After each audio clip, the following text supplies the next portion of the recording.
Mpendwa mtazamaji wa M7 Chiza TV, ninakusalimu kwa jina la Bwana wetu Yesu Kristo.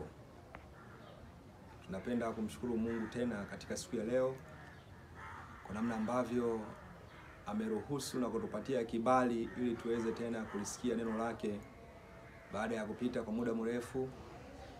Na sasa leo imempendeza Mungu tuweze kulisikia neno lake katika saa hii. Tunapoenda kuyasikia maneno ya Mungu, tufumbe macho tuombe. Baba yetu wa mbinguni, tunakushukuru sana katika saa hii. Asante kwa wema wako, asante kwa fadhili zako. Asante kwa vile ambavyo umetupigania dhidi ya hatari mbalimbali. Umeturuhusu tena kuja kulisikia neno lako. Jina lako litukuzwe sana. Tunaomba pamoja nasi uwe katikati yetu. Bariki mpendwa mtazamaji na mfuatiliaji, ili kwamba anapolisikia neno hili lilete uponyaji, lilete uishwaji mpya katika maisha yake. Neno hili litusaidie katika maisha yetu katika jina la Yesu. Amina. Katika somo lililopita tuliona nguvu ya kushukuru sehemu ya kwanza. Tukaona namna ambavyo watu wa Mungu walimshukuru Mungu, na baada ya kumshukuru mambo makubwa yalitokea. Tuliona namna ambavyo baadhi ya watu walimshukuru Mungu licha ya kuwa katika nyakati ngumu, lakini bado Mungu aliendelea kuwapigania. Tuliona mtumishi wa Mungu Danieli, lakini pia tulimuona Yesu Kristo alipokuwa hapa duniani namna ambavyo dua zake zilianza tu na kushukuru, na baada ya kushukuru mambo makubwa yalitokea. Leo tunaendelea na nguvu ya kushukuru sehemu ya pili. Katika somo la leo, hebu tuanze kuona neno la Mungu katika kitabu cha Zaburi. Mtumishi wa Mungu Daudi anaandika maneno yanayoonyesha shukrani baada ya kuwa amepitishwa katika nyakati ngumu, baada ya kuwa amezungukwa na mauti. Lakini katika kitabu cha Zaburi sura ile ya 136 na ule mstari wa kwanza, neno la Mungu linasema, mshukuruni Bwana kwa kuwa ni mwema, kwa maana fadhili zake ni za milele. Mshukuruni Mungu wa miungu, kwa maana fadhili zake ni za milele. Ni uzoefu ambao wanaopitia Daudi wa hata kutoa mashairi haya ya kumshukuru Mungu baada ya kutambua wema wa Mungu katika maisha yake.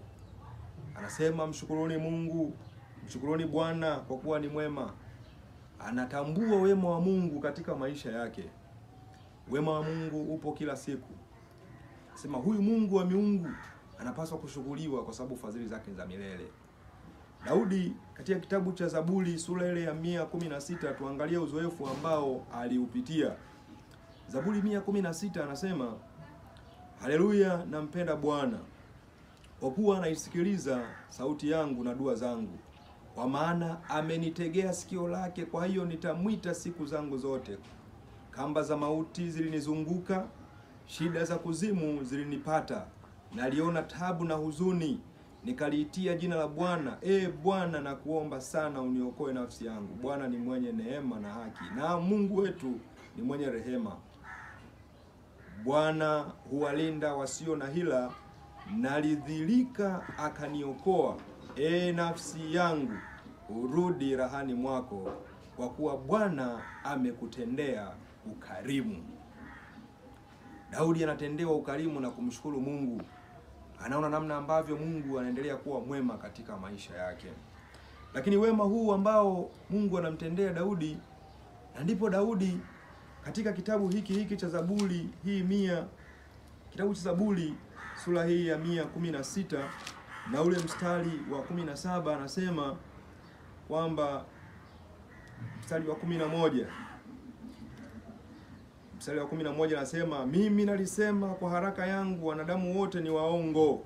Nimrudishie Bwana nini kwa ukarimu wake wote alionitendea?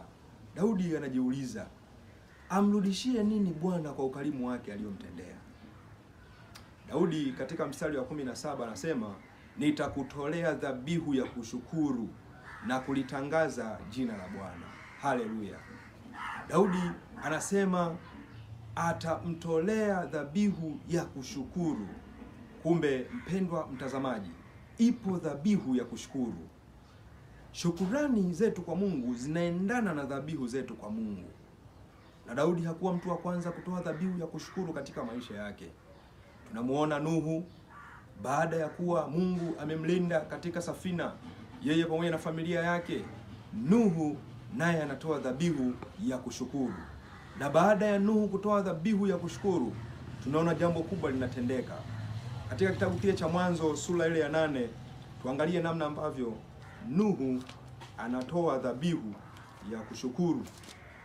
Kitabu cha Mwanzo sura ya 8 mstari ule wa 20, neno la Mungu linasema, Nuhu akamjengea Bwana madhabahu, akatwaa katika kila mnyama aliye safi na katika kila ndege aliye safi, akavitoa sadaka za kuteketezwa juu ya madhabahu.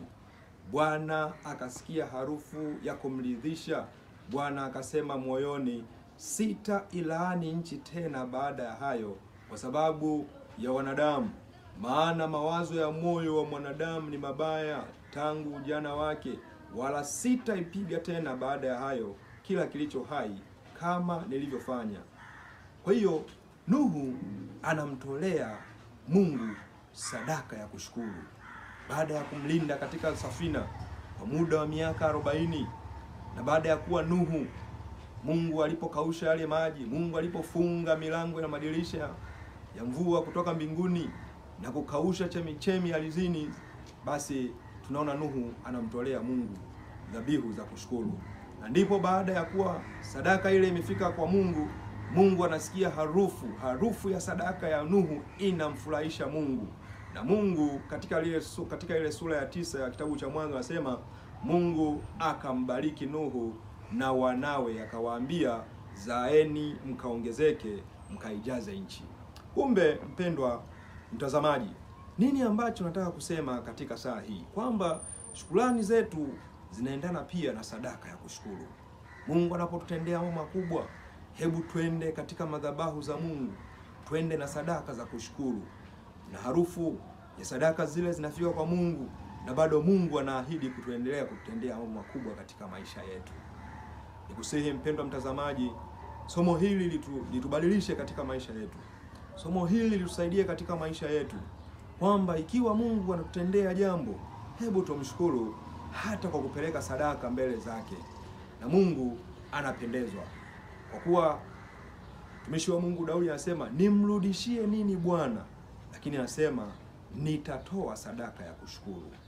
Hata katika maisha yetu, ikiwa mtu anaweza kutendea jambo jema, si vibaya kuandaa package fulani kwa ajili ya kwenda kumshukuru mtu huyo.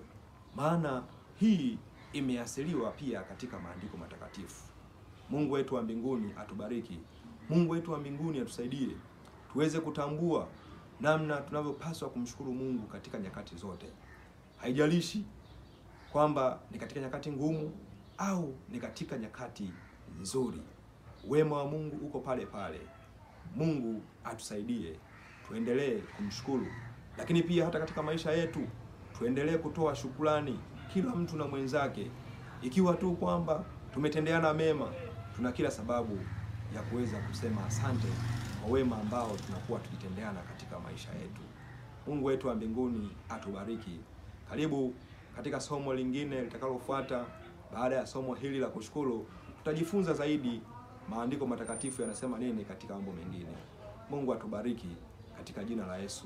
Amina. Basi tuombe. Baba yetu wa mbinguni, asante kwa ajili ya somo hili. Somo ambalo limetuonesha namna ambavyo wewe ni Mungu ambaye unapokea sadaka zetu za kushukuru. Pokea sadaka ya mtumishi wako. Ikiwa hana kile cha kutolea, pokea moyo wake wa shukrani. Tusaidie, endelea kufungua akili zetu, tuendelee kuyaelewa maneno yako matakatifu.